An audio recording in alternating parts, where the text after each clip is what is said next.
시청자 여러분 안녕하십니까. 임신년 들어 첫 충격적인 뉴스가 내일 시험을 치르려 했던 후기 대학에서 터져 나왔습니다. 대학 입시 사상 처음으로 입시 문제지가 도난당했고 시험은 2월 10일로 연기됐습니다. 학사 일정이 줄줄이 연기되면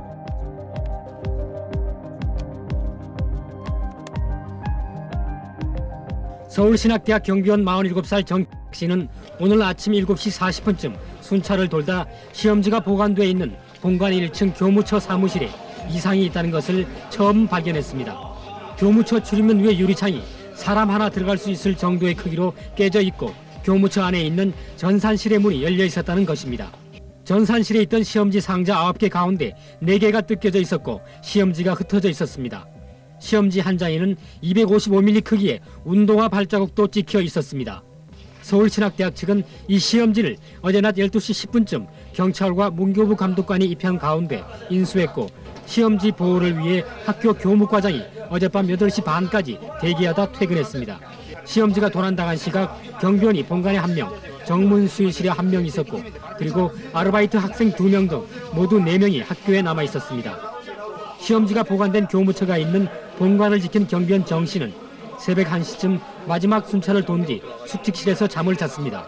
모두 3개 학과에서 학생 220명을 모집하는 작은 학교에서 관계자들의 방심과 태만으로 시험지 도난이라는 엄청난 일이 벌어지고 말았습니다. 네, 후기대 입시의 연기는 산업대학과 개방대학, 전문대학의 입시와 면접 등의 두루 연쇄적으로 연기 사태를 초래했습니다. 교육부는 오늘 서울신학대학에서 후기대 시험지가 도난당했다고 밝히고 내일로 예정된 후기대 시험을 다음 달 10일로 전면 연기한다고 공식 발표했습니다. 후기대 학력고사의 연기와 함께 면접도 2월 10일 또는 11일로 연기됐습니다. 우선 급한 것이 시험 문제를 다시 내는 일입니다. 출제기관인 중앙교육평가원은 당초의 방침을 바꿔 출제위원과 검토교사진을 다시 구성하기로 했습니다. 중앙교육평가원은 이미 출제 작업을 했던 관계자들이 오랜 연금 생활에 지쳐 있어 일단 해산한 다음 출제위원단을 다시 구성해 오는 22일부터 출제 작업을 시작하겠다고 밝혔습니다. 네, 내일 후기대 시험이 갑자기 연기됨에 따라서 지방에서 올라온 수험생들과 가족들은 오늘 바로 서울에서 집으로 내려가기 위해서 서울역과 고속버스 터미널로 몰렸습니다. 특히 서울역 예매 열차표 반환 창구에는 장사진을 이뤘습니다. 찹찹할 말 없지만 누구를 원망해야 돼. 시청자 여러분 안녕하십니까. 같은 교회에 다니는 가난한 교우의 수험생 딸을 도와주려고 온 나라를 아연 혼란스럽게 했던 후기대 입시 문제지 도난 사건의 범인은 그렇게 단독 범행에 동기를 댔습니다. 참 어이없습니다. 이번 사건의 가장 큰 의문점은 범인 정 씨의 범행 동기와 목적입니다. 정 씨는 경찰에서 서울신학대 지원한 교우의 딸 황모 양이 시험을 잘 치러 장학금을 받을 수 있도록 하기 위해 범행했다고 말하고 있습니다.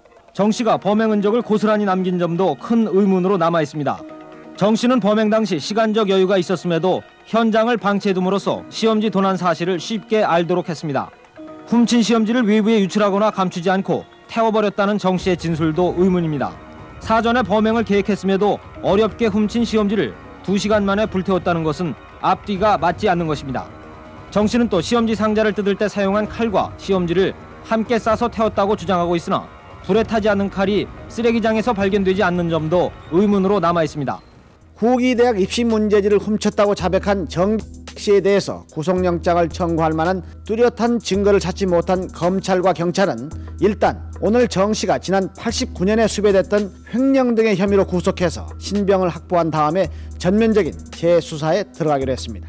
정 씨는 지난 89년 2월 대전시의 모 건설회사 부장으로 근무하면서 자신의 명의로 된 회사 차량과 부정수표 단속 혐의로 구속이 된 사장의 석방 모금액을 횡령해 수배를 받아왔었습니다. 검찰은 오늘 밤 8시쯤 법원으로부터 구속영장을 발부받았고 정 씨를 곧 부천서 유치장에 수감할 예정입니다. 시청자 여러분 안녕하십니까. 답답하게 풀릴 기미가 전혀 없던 후기대 입시 문제지 도난 사건이 전혀 새로운 방향으로 흘러가게 됐습니다. 그동안 용의선상에 올라서 경찰 수사를 받아오던 서울신학대학 경비과장이 오늘 오후 목을 매 숨진 채 발견됐습니다. 자살 동기는 2가지 측면에서 살펴볼 수 있습니다. 첫째가 자신이 용의선상에 올라 억울하게 몰리게 되자 자살했을 가능성입니다. 즉 조 씨는 수사가 원점에서부터 다시 시작되면서 점점 자신에게로 수사망이 좁혀져 오자 심리적인 중압감과 함께 배후 인물을 보호하기 위해서 스스로 자살을 택했다는 것입니다. 또 경비과장 조 씨가 정 씨와 황 모양과의 관계를 경찰에 제보하고 또 정 씨에게 허위 진술을 하도록 한 뒤 다시 진술을 번복하도록 시킨 점도 조 씨가 정 씨와 짜고 이번 사건을 정 씨의 단독 범행으로 위장하기 위한 것으로 경찰은 판단하고 있습니다. 경찰은 이에 따라 경비과장 조 씨의 자살은 학내 분규와 관련해서 또는 금품을 받고 문제지를 외부로 유출하기 위해서 조 씨가 경비원 정 씨와 함께 치밀한 사전 모의를 거친 뒤 범행을 저질렀을 가능성을 의미하는 것으로 보고 있습니다. 후기대 입시 문제지 도난 사건이 발생한 지 보름이 넘도록 검찰과 경찰의 수사는 온갖 추측을 불러일으키고 오히려 혼란만 가중시키고 있습니다.